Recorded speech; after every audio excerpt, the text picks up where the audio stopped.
Hello, everybody. Thanks for the invitation. It's a real pleasure to be here with all of you and see this lovely symposium unfold.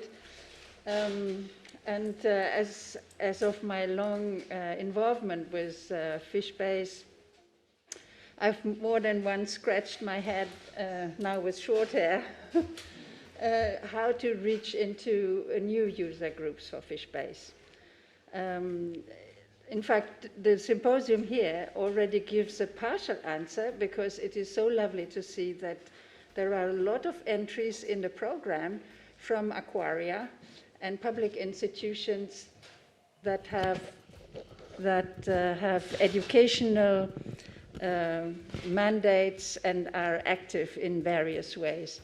So it's fantastic to see the whole spread from the very fundamentals of understanding life and reproduction, etc., to how we get this information into wider groups in society so that they can make better use of it and also get more value out of the combined effort that you and many others represent. In fact, you all know the summary page of the classical summary page in FishBase, in which you land when you type in the name of the fish. And while it is FishBase is the most comprehensive repository of scientifically validated information about fish species, and it's free to access. It has roughly 700,000 users per month, which is really remarkable for a scientific database. And yet we think that in an era of big data and more use of and combination of different sources of data to gain new insights, I think it is a challenge for us all to think how we can make FishBase and SeaLifeBase, for that matter, even more useful and to more user groups. So we note that, let's say, while many people are using it, most people do use it in a relatively superficial way. And they get interesting things. They find a name, they find valuable distribution maps here with aqua maps, and so on. We think still that there is potential to reach into in much broader segments of the population and to help them develop their understanding for how to conserve more species, to recover and manage marine and freshwater biodiversity, and how to use that in managing fisheries, aquaculture, and ornamentals. And how to enable users to develop their own understanding and take advantage of a bigger fraction of the possibilities. So, as I said, I was very pleased to see the surge of interest from aquaria, and my talk will now concentrate on something probably at the low end, but with a potential to reach a lot more users. Let me jump back for a second to the days in the middle of the 2005 to 2008 and a bit longer, when Rainer Fröse and the Finn colleagues through the Incofish research collaboration that was almost global in scope, developed what they call the very first fish rulers. Here you see one of the first, or perhaps even the first, example. They were done on tissue that was plastified so that it could withstand the water. And here you see the minimum size for maturity of major commercial species in the Philippines. You see that local names are given in Tagalog. And on the back of the ruler, there was also some simple explanatory text in Tagalog. Similar things were developed here for the north of Peru, Chiquipez, and again with the same production method. Inco Fish also produced one for the North Sea and the Baltic, and you see here cod with almost 70 centimeters length at first maturity, while, and here I open a little parenthesis, it is legal to land cod in Europe at 33 centimeters of length, so, well, a baby fish. Which is one of the explanations why the stocks, why the stocks are not in very good shape. These fish rulers were robust, but they were a bit unwieldy. They were quite big. It was not something you could easily put into your pocket.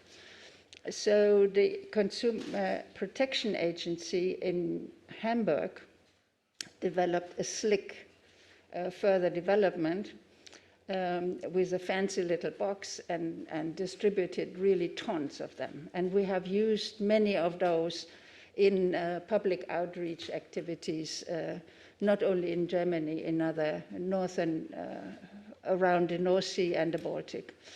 And Thanasis, you have been involved also with developing a fish ruler for Greece, based on some scientific work that was published, among others, with Kostas at the time and colleagues, and where we produced this in, I don't know, 1,000 copies or so, and as part of awareness campaign to respond actually to consumer demands who were asking, okay, what can I buy so that I buy responsibly? Of course, it is not the responsibility of the consumers to make sure that the fisheries are well managed. We don't want to confuse the issues, but there is a real demand for people who want to be part of the solution and not part of the problem. We also did things, well, over the last 10 years, in support of some activities of the FAO, for example, in promoting the ecosystem approach to fisheries and developing teaching aids around this. And part of this was developing a fish ruler this time. This one is an example for Senegal. We did one for Gambia and so on, with local names and indication of fish names. It's being utilized over the years through in schools and attracted also some interest among fishers and traders. And a variety of things then led to what we call the Small-Scale Fisheries Academy, which was launched together with a cross-section of men and women in all segments of Senegalese small-scale fisheries as a small multi-actor platform for dialogue, joint learning, and co-creation of knowledge and innovation in order to at least get a foothold into thinking about recovery, protection, and sustainable use of marine and coastal resources and prosperous artisanal fisheries, very much in line with the voluntary guidelines that for sustainable small-scale fisheries, which were developed through a bottom-up dialogue and consultation process over 3 years and adopted by FAO's Fisheries Committee in 2014.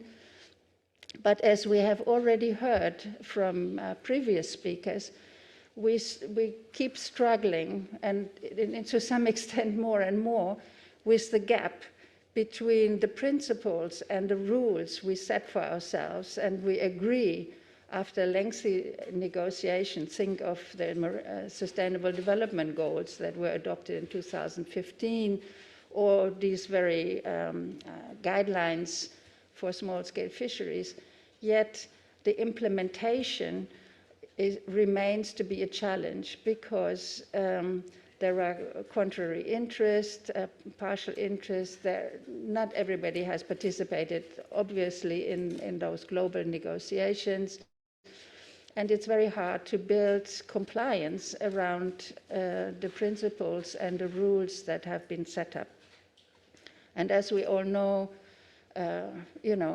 surveilling a fisheries area, even in coastal zones, is not a straightforward and quite demanding challenge. Many developing countries don't have the means to do it, and perhaps also some of the politics are not going in the right direction. And it certainly remains a big issue. Jos has alluded to that in his presentation, to what he found in inland waters, but it's really not any easier in marine waters. So this academy approach is one of the many ways in which we want to build capacity and give easier access to science and scientific results, so that people who are directly affected can be part of the conversation and develop greater capacity to implement what we all agree to do. Nowadays, of course, even in relatively economically poor areas, people have mobile phones. While it is difficult to distribute these fish rulers in any sizable quantities so that they can be utilized in broad enough a manner, the idea now is to, and we are developing in the last stages, an app so that people get access to the data in FishBase and have their fish ruler, so to speak, accessible on their mobile phones. This is part of the innovations brought about or pushed through the Small-Scale Fisheries Academy. And the idea is here to make it as simple as possible, because number one, we speak many languages in the world. Number two, many of the people who need most support have perhaps not had the chance to go to school and get formal education. But all of them have a lot of life experience and can dream about futures and visualize, and images are very powerful as conceptual tools to convey these concepts. So the tool is, as we developed it, focuses on very simple ways to communicate what may be quite complex science behind it. So you see here the length at first maturity given. You see the optimum length. Optimum length refers to the length at which the relationship between individual and populations, individual size and population volume is the best, and where we get the best sustainable yields indefinitely, and then maximum length. So, and because few people, as we know, in the flower market, people use Latin names. In fish, they use local names. In FishBase, we have at the moment already 324,000 common names collected in more than 300 languages. And this is how most people will communicate about fish. So if you type in your mobile phone in the app the country you are in and the common name you are using, chances are that it will produce this sort of screen for you, picturing the fish so that you can check, yes, indeed, it is that fish. It gives you the length, and it gives you an assessment of the vulnerability. This is actually what you find in FishBase. In the lower part of the summary page, these are the modeled parameters, and we make it very, very simple so that you can actually get a quick perception of how delicate, how susceptible the fish species is for fishing pressure under conditions of climate change, etc. Here it also gives you the spawning period, the broader area where it exists, and in the more info you can connect to FishBase itself to find more information. Now let's see, we move forward. Here I give you 4 screenshots actually, so that you can see the different vulnerability distinctions and how they are defined. What you see is, while physical fish rulers will be specific for each country or even part of the country, because the hydrographical regime and so on will determine what fish you find and how big they can grow. While the fish ruler, while the app is global in scope, and it will work for freshwater fish, as you can see here, or marine fish, and it will work in any country. This FishBase guide, as we have called it, is developed in a collaboration between Mundus, the Sea Around Us Initiative, Fairfish International. Colleagues will, I think, report tomorrow about their work. And of course, Quantitative Aquatics, which hosts and develops FishBase. It's an Android app. I think it will be available with luck next week in the Google Play Store. And we hope you will perhaps help us with the testing and give us additional advice how to improve it. What I would also like to do, if my colleagues here help me, I wanted to just show you a very short video.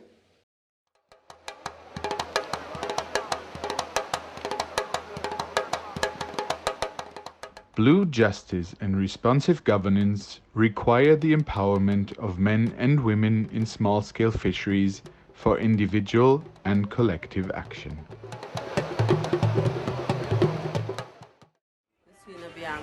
I am Nadia Ngon. The Academy taught us a lot of things. We learned how to manage our life, how to avoid the waste of income.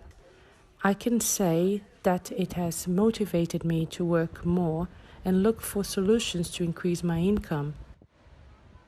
Just like Nabia, many other workers involved in fisheries have become members of the Academy. Everyone is welcome. This initiative engages fishermen, women in fishing, processing and marketing, wholesalers, retailers, social regulatory bodies, and connected professions, including administrators and scientists. The Small-Scale Fisheries Academy is a safe, multi-actor platform for respectful dialogue, joint learning, co-creation of knowledge, and innovation for the recovery, protection, and sustainable use of marine and coastal resources and prosperous artisanal fisheries. The Small Scale Fisheries Academy provides operational support for the implementation of the voluntary guidelines for securing sustainable small-scale fisheries. All of the Academy's activities start with a visioning exercise. Vision inspires and guides planning. Without a clear vision, it is difficult to imagine where you're going, and it is easy to become discouraged by the challenges that will arise along the way. Nabia, to the right, is explaining a collective drawing, exposing what constitutes a happy life for her micro-fishmonger group. Nabia started visioning herself in 1 year's time selling 6 crates of fish per week and being the owner of a motorbike to make the transportation of her products easier. Before her participation in the training, she could only market 1 fish crate per week. Following the plan she drew, in the first 3 months, she reduced her expenses for new clothes and phone credit, which allows her to buy more fish and market 2 crates a week.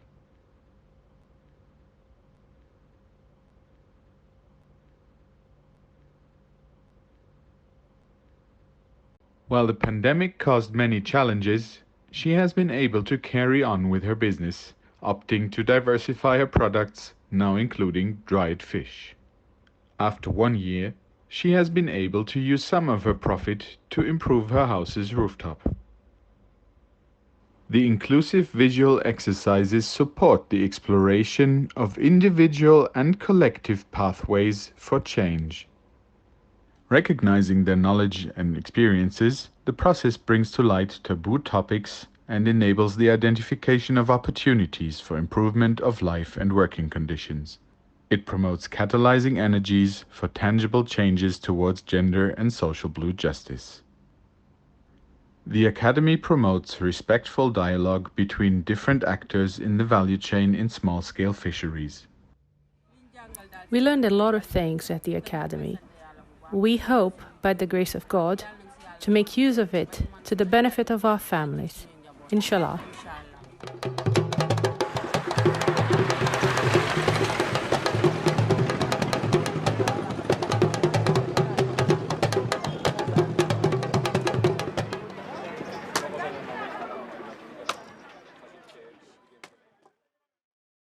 So this is just to give you a little bit of flavor, to contextualize, and give you some more images of a taste of what Jos has already outlined. I think there, in Europe at least, there are comparatively few small-scale fishers left because of the pro-industries that have really reduced their numbers and put unilaterally the effort onto industrial fisheries. The net result is, as we know from research that was also supported in the context of FishBase and